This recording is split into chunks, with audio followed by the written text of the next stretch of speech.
समारंभां नाथयामुनमध्यमाम्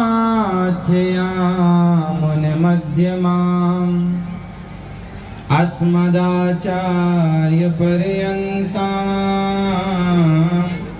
वन्दे गुरुपरम्पराम्।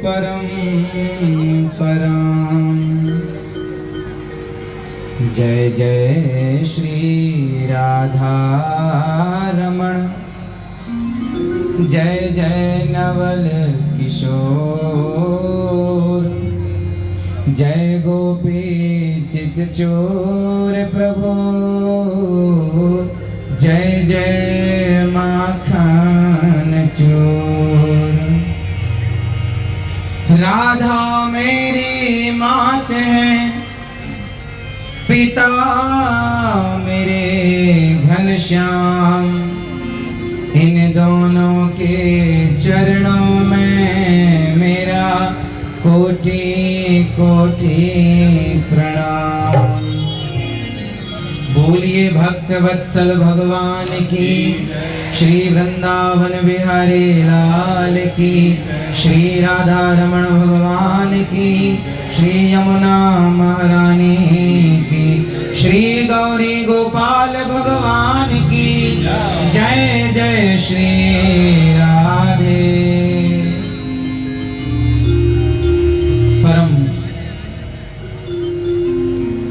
सौभाग्य का विषय है और बहुत आनंदित कर देने वाली बात यह है कि जब हम यहाँ आए और आज के युवाओं को इस प्रकार धोती कुर्ता पहने देखा, माथे पर तिलक लगाए देखा, तो थोड़ी देर में तो ये लगा कि हम सतयुग में आ गए हैं। और ये पूरा संस्कार जो बच्चों को दिया है पूज्य महाराजा श्री के चरणों में बारंबार नमन। आपने इस क्षेत्र में ये संस्कार को जीवित रखा है। पूज्य भैया श्री नरेश भैया जी के लिए सुंदर तालियां हों, क्योंकि इन्होंने इस संस्कार को, सनातन को, संत है तो संस्कार है, संत नहीं तो संस्कार नहीं। पूज्य भैया जितनी सराहना की जाए इनके कार्य की, और आज जो बच्चों ने मंच में जो सुंदर सा गोस्वामी श्री तुलसीदास जी का आयोजन किया, अभिनय किया, अत्यधिक रोमांचित करने वाला यह सुंदर सा कार्य था। छोटे बच्चों से लेकर बड़ों तक ने सबने अपना अपना किरदार बहुत अच्छी तरह से किया, अच्छी तरह से अपना कार्य पूरा किया। उपस्थित मंच में सभी विद्वानों के श्री चरणों में दास का कोटि कोटि नमन। हमारे साथ ही हमारे भैया श्री यहाँ विराजमान हैं, भैया इंद्रेश भैया जी, तालियों के साथ स्वागत कीजिए भैया जी का, जिन्होंने भगवान में अपने आप को समर्पित कर दिया है। जरा भी जहाँ भी इनकी वाणी सुनते हैं बस वहाँ यही लगता है कि इस घोर कलयुग में हम सूरदास जी महाराज का पावन दर्शन कर रहे हैं, जिनके सुंदर भाव इनके हृदय में प्रकट हैं और जिनके सुंदर पद आपके हृदय में प्रकट हैं। उनका भाव, उनके पद आप श्री गाते हैं और सभी महापुरुषों के पद आप अपने भी पद गाते हैं लिख करके, ठाकुर जी को श्रवण कराते हैं। पूज्य भैया बटुक जी को बहुत बहुत साधुवाद के आज के इस यूथ को आप सबने जोड़ रखा है और सनातन का परचम लहरा रखा है। पूज्य महाराजा श्री को, पूज्य मैया जी को, सभी आचार्य चरणों को कोटि कोटि नमन। मैया जी ठीक हैं आप लोग? सुनाएं कुछ आपको क्या सबसे पहले ये सुनते हैं कि जीवन में जरूरी क्या है, भगवान को क्या जरूरी है। कई बार हम भगवान को वो चढ़ाते हैं, वो देते हैं जो भगवान को चाहिए ही नहीं। आपके मोबाइल में बहुत सारे फंक्शन ऐसे हैं जिनकी आपको जरूरत ही नहीं है, बट हैं, पड़े हैं। उसी तरह भगवान को भी कुछ चीजें नहीं चाहिए पर आप देते रहते हैं, देते रहते हैं, देते रहते हैं। भगवान को आप दो चीजों से समझिए, आप दो चीजें देते हैं भगवान को। आप बताइएगा कि इनमें से ज्यादा प्रिय भगवान को क्या है। एक तो आप भगवान की करते हैं पूजा और दूसरा है प्रेम। अब आप बताइए कि भगवान को पूजा पसंद है या प्रेम पसंद है? क्या? प्रेम। और आप क्या करते हैं? पूजा। आप पूजा करते हैं, एक माला चढ़ाएंगे, एक सुंदर सा मिठाई का डिब्बा ले आएंगे, सुंदर सा ठाकुर जी को धूप बत्ती अगरबत्ती खूब नैवेद्य ये वो सब पूजा करेंगे। अब ये बताइए कि जितनी पूजा आप भगवान की करते हैं उतनी ही पूजा आपका पति आपकी करे, आपको माला पहनाए, आपकी आरती उतारे, आपको धूप दिखाए, आपको मिठाई का डिब्बा दे, आपकी स्तुति गाए, पूजा आपकी करे और प्यार करने पड़ोसन से चला जाए, चलेगा? नहीं।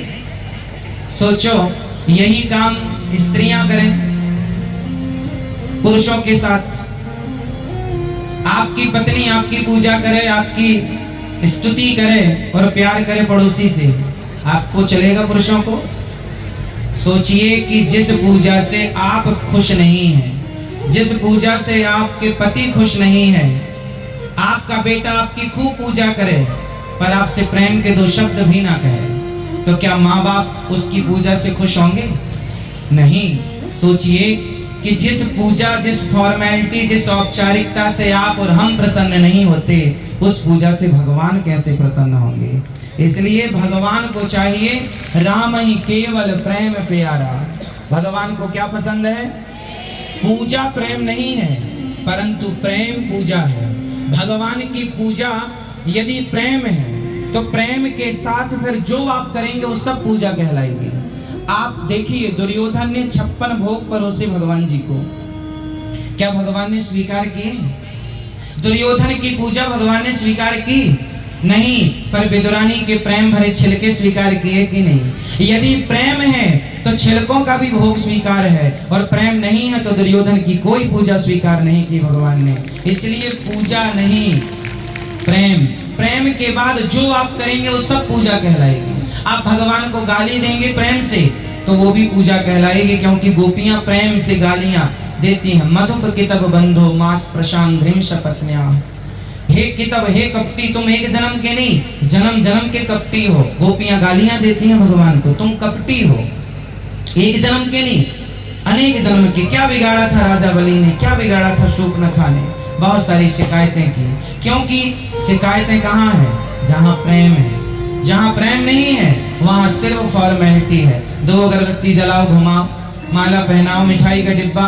बिहारी जी के मंदिर में तो कई बार हमने अपनी आंखों से देखा, लोग डिब्बा ले जाते हैं मिठाई का, पहुंच तो पाते नहीं है बिहारी जी के पास, तो डिब्बा दूर से ही फेंक देते हैं। सोचो वो डिब्बा जाके भगवान के मुंह में लग जाए, माला फेंक देते हैं, लग जाए तो क्या हाल होगा? ये पूजा नहीं है, ये सिर्फ आप कह रहे हैं, औपचारिकता पूरी कर रहे हैं, फॉर्मेलिटियां पूरी कर रहे हैं।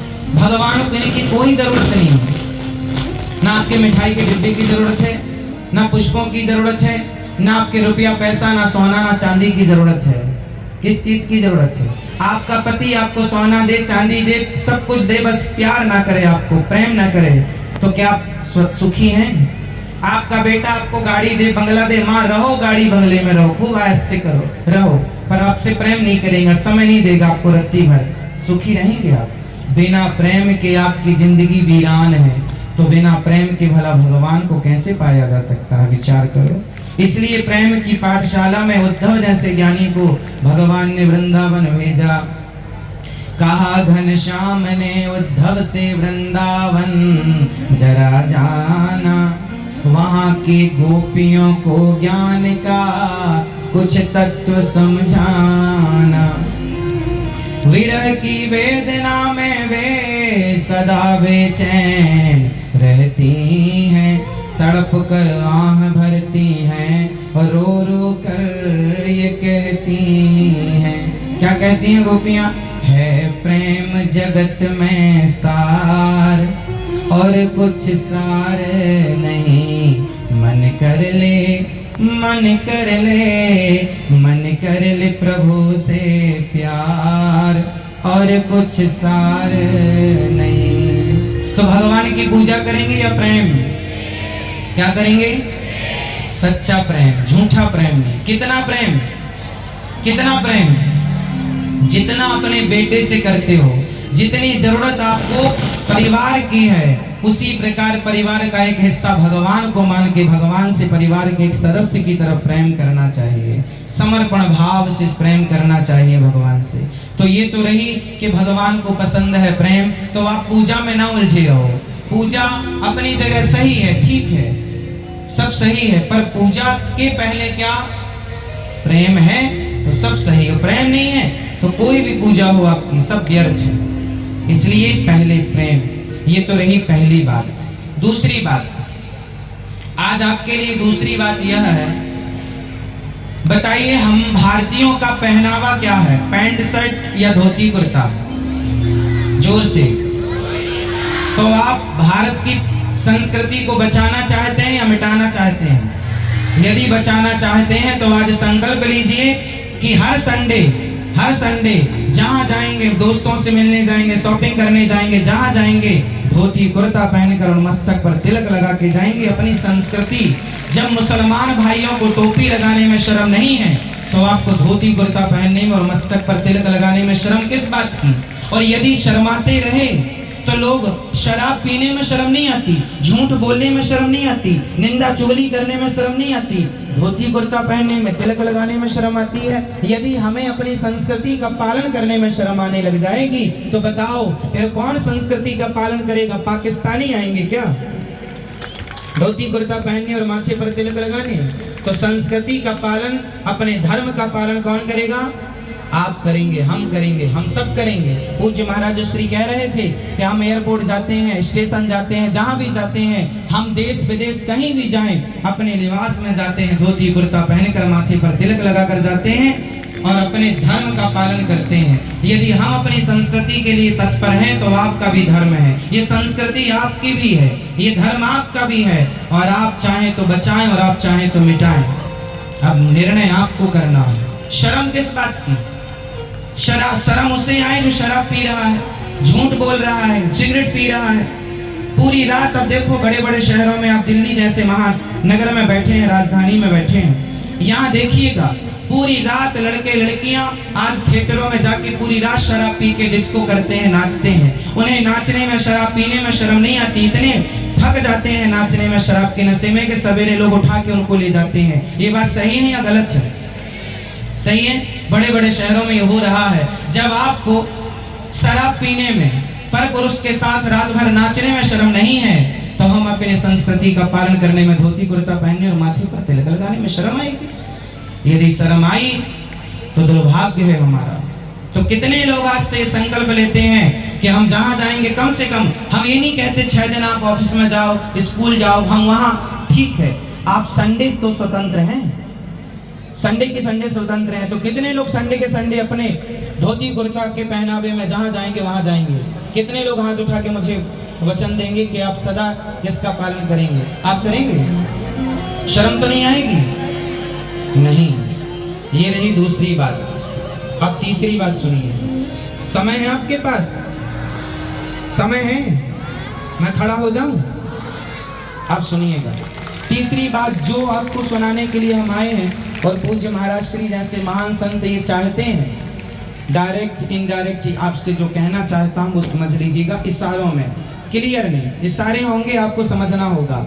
एक बात बताइए, आप सब मूवी तो देखते होंगे, सीरियल देखते होंगे, टीवी सीरियल, मूवी, पिक्चरें सारे लोग देखते हैं। आपने देखा है आज जितनी भी पिक्चरें बनती हैं वो संतों के खिलाफ बनती हैं, संतों को टारगेट करके बनती हैं, संतों को गलत दिखाया जाता है, संतों को नीचा दिखाया जाता है, संतों का अपमान किया जाता है आज की मूवियों में और जितने भी सीरियल इत्यादि हैं सब में। आप जानते हैं इसके बीच का, इसका कारण क्या है, इसके पीछे षड्यंत्र क्या है? आज मैं उस षड्यंत्र से आपका पर्दा उठाता हूं, ध्यान पूर्वक मेरी बात समझिएगा।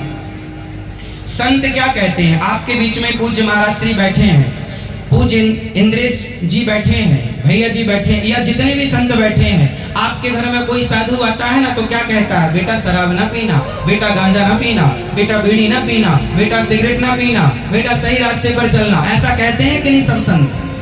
हमारे देश के तमाम संत यही कहते हैं, शराब ना पियो, सिगरेट ना पियो, पर नारी पर पुरुष का सेवन ना करो, ये कहते हैं या नहीं? अब पिक्चर बनाने वालों को संत लोग क्यों अच्छे नहीं लगते, इसका कारण सुनो। पिक्चर बनाने वाले पिक्चर बना के प्रचार किसका करते हैं? शराब का। शराब में, पिक्चरों में गाने हैं, जीना अगर जरूरी है तो पीना बहुत जरूरी है। मुझे पीने का शौक नहीं, पीता हूँ गम भुलाने को। ये गाने किसने बनाए? पिक्चर बनाने वालों ने। अब जब कोई बच्चा सुनेगा कि मुझे पीने का शौक नहीं, पीता हूँ गम भुलाने को, तो वो भी सोचेगा कि टेंशन किसके पास नहीं है, वो भी एक पैक मार लेगा। मतलब ये पिक्चर बनाने वाले क्या चाहते हैं कि आप शराब पिएं। और वो संतों से नफरत क्यों करते हैं? क्योंकि संत शराब का विरोध करते हैं। और शराब बनाने वाली कंपनियां पिक्चर बनाने वालों को खूब पैसा देती हैं कि तुम खूब प्रचार करो ताकि शराब बिके।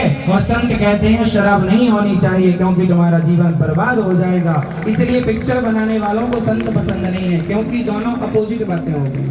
वो करते हैं शराब का समर्थन और हम करते हैं शराब का विरोध।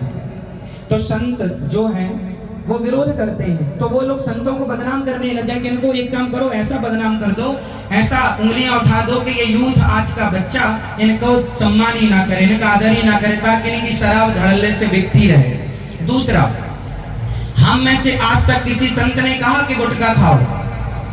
आज तक भारत के किसी संत ने आपसे कहा कि गुटखा खाओ? बोलो हाँ या ना।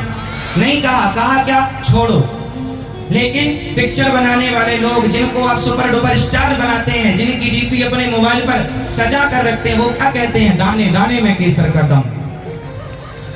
वो आपके बच्चों को क्या खिलाना चाहते हैं? जोर से आप बताइए, गुटखा खाने में आपका हित है या अहित है? तो आपको गुटखा बेचा जा रहा है? बोलो हाँ या ना।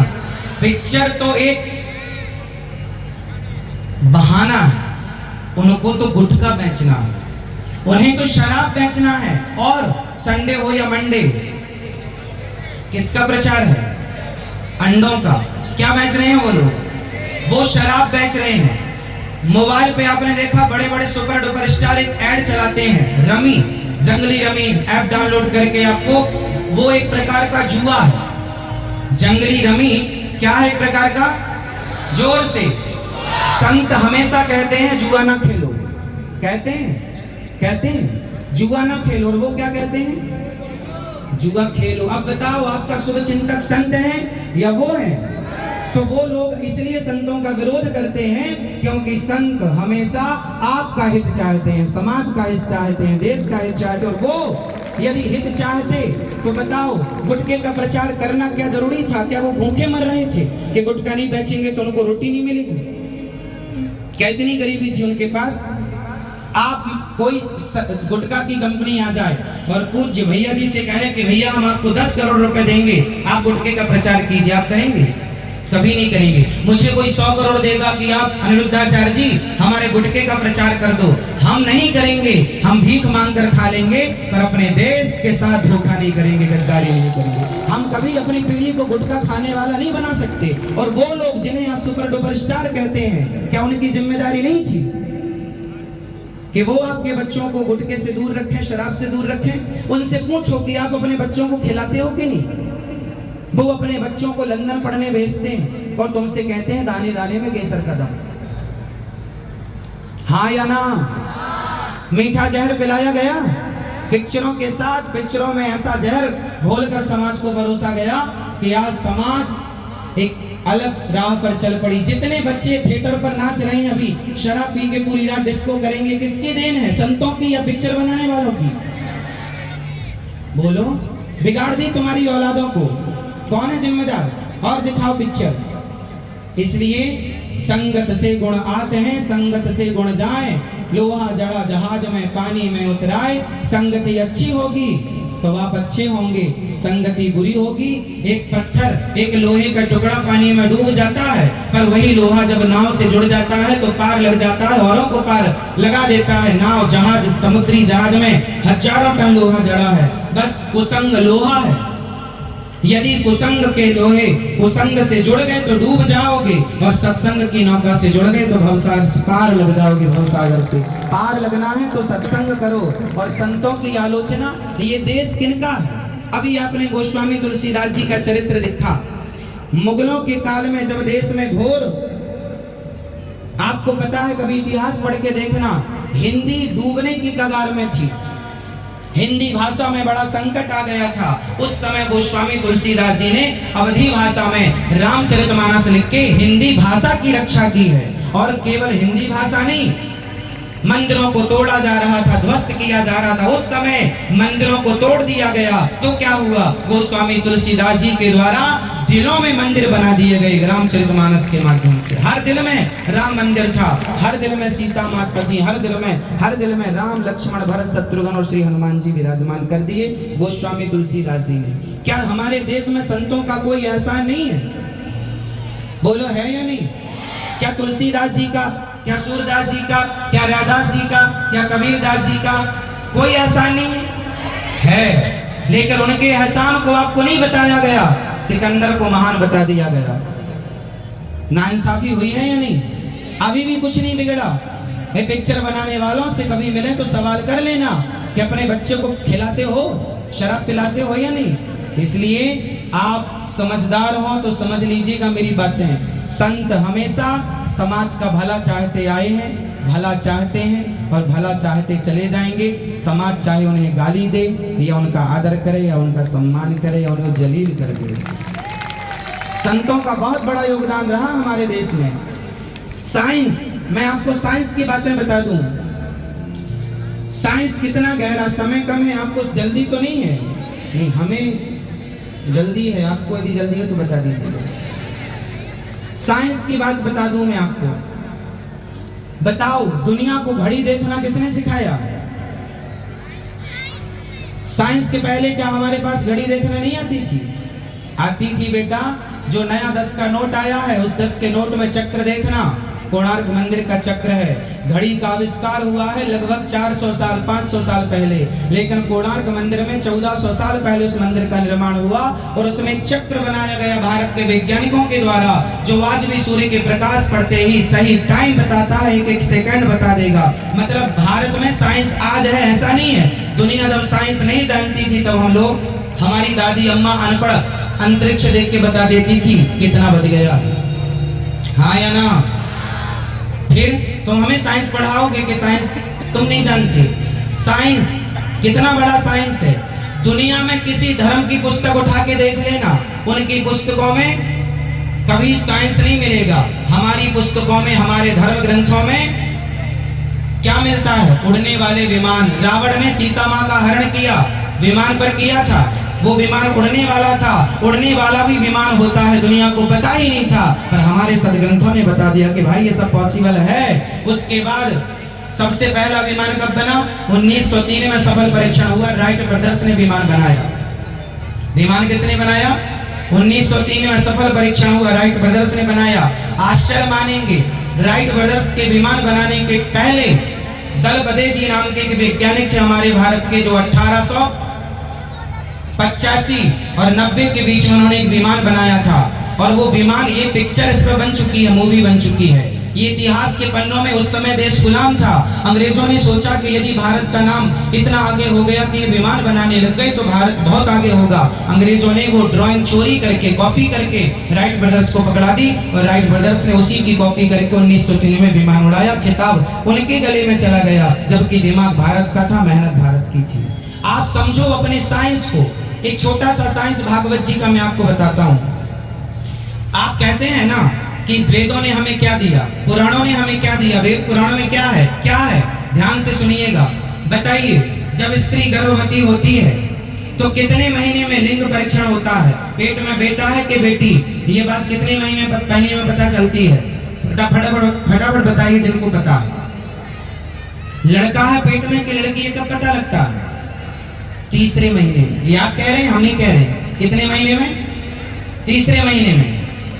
लिंग परीक्षण डॉक्टर अब तो सरकार ने बैन कर दिया, पर जब होता था ना तो तीसरे महीने होता था कि पेट में लड़की है कि लड़का, पता कर सकते थे मशीनों के द्वारा। आज आपको पता चला, 20 साल पहले, 50 साल पहले ये टेक्नोलॉजी आई। इसके पहले टेक्नोलॉजी दुनिया में 50 साल पहले, अधिक से अधिक पर बोल रहा हूं मैं, 50 साल पहले ये टेक्नोलॉजी आई कि पेट में लड़का है कि लड़की पता लगा सकते हैं। और तीसरे महीने में ये पता चलता है। कितने महीने में?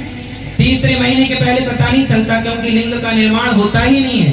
साइंस को अभी पता चला कि गर्भ में लिंग का निर्माण तीसरे महीने में होता है। आप भागवत जी पढ़ना, देवहूति कर्दम संवाद में, वहां भगवान कपिल भगवान ने माता देवहूति को बताया कि एक महीने में बच्चे का सिर बनता है, दूसरे महीने में बच्चे के हाथ पांव बनते हैं, और तीसरा महीना लगते हैं स्त्री और पुरुष के चिन्ह उत्पन्न हो जाते हैं। साइंस ने तुम्हें आज बताया, हमारे ऋषि मुनियों ने हजारों साल पहले बता दिया था कि तीसरे महीने में लिंग का निर्माण होता है। लेकिन तुम्हें साइंस पर विश्वास हो गया, अपने ऋषि मुनियों पर विश्वास विडंबना है। इसलिए मेरे भाई व्हाट्सएप फेसबुक से समय निकालकर थोड़ा स्वाध्याय करना सीखिए, रामचरितमानस पढ़िए, श्रीमद् भगवद गीता पढ़िए, भागवत पढ़िए। काश भारत के नौजवान दोस्तों ने पढ़ी होती ना हमारे वेद पुराणों को गहराई से, तो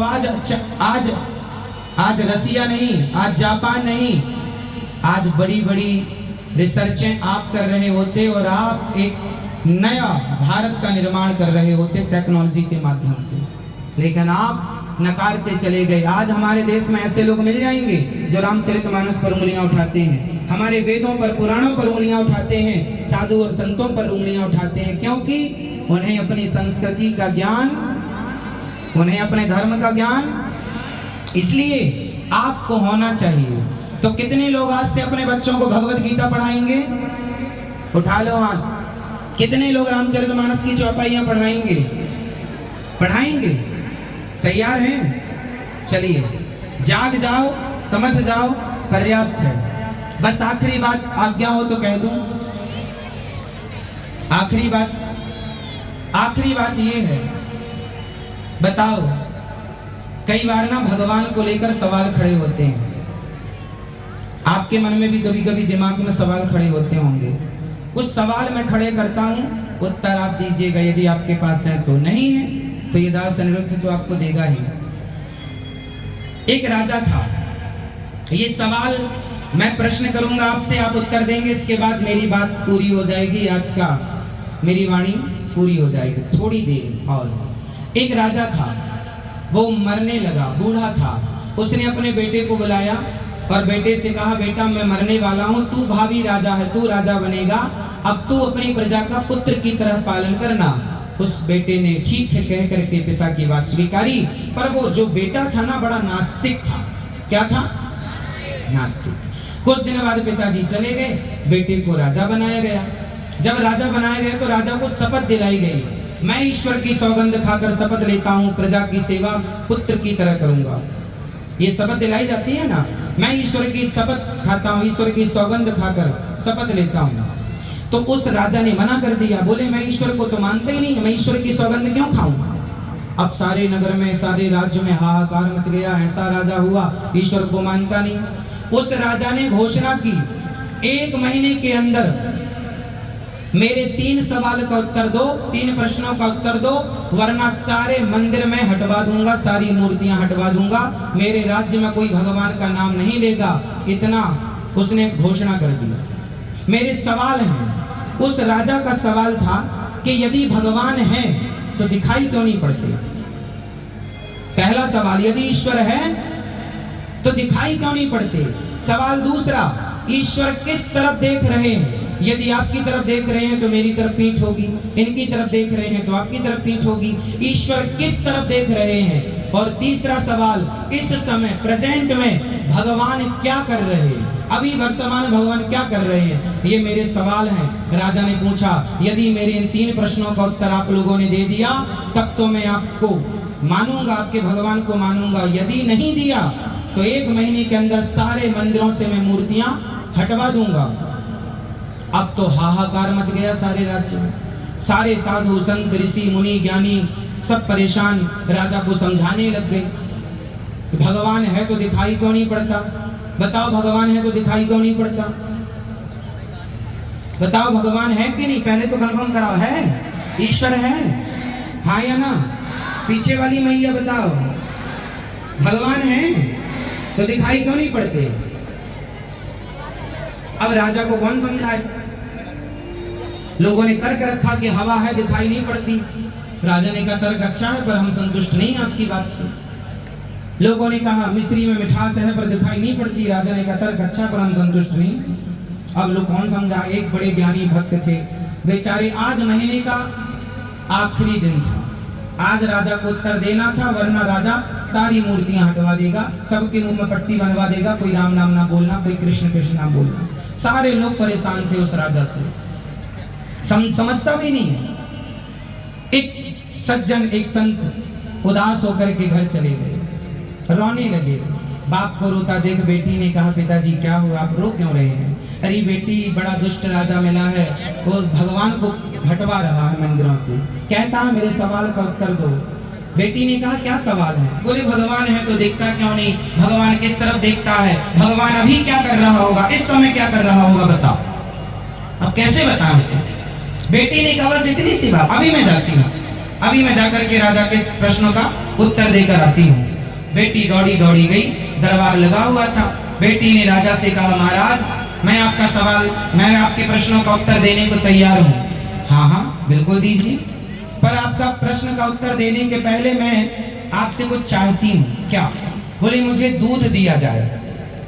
कटोरा में भर के राजा ने सोने के पात्र में भर के दूध रखवाया। कहा, ये रहा दूध, अब मेरे प्रश्न का उत्तर दो कि भगवान है तो दिखाई क्यों नहीं पड़ता, कहाँ है भगवान? उस लड़की ने राजा से सवाल किया, महाराज बताइए, ये जो कटोरे में दूध भरा है, बताइए इसमें आपको क्या दिखाई पड़ रहा है? राजा ने कहा, दूध। इसमें क्या दिखाई पड़ रहा है आप लोगों को? दूध। राजा ने कहा, दूध। लड़की ने कहा, महाराज आपको दूध दिखाई पड़ रहा है, पर मुझे इस दूध में मक्खन दिखाई पड़ रहा है। मुझे इस दूध में मक्खन दिखाई पड़ता है। राजा बताइए, इसमें मक्खन है या नहीं? आप बताइए, इसमें मक्खन है या नहीं? दूध में मक्खन है या नहीं? हाँ या ना? कंफ्यूज क्यों हो रहे हो? मम्मी से पूछना कि है कि नहीं है। तो राजा ने कहा, इसमें दूध है। लड़की ने कहा, मक्खन है, बताइए इसमें मक्खन है या नहीं? राजा ने कहा, है। लड़की ने कहा, महाराज इसमें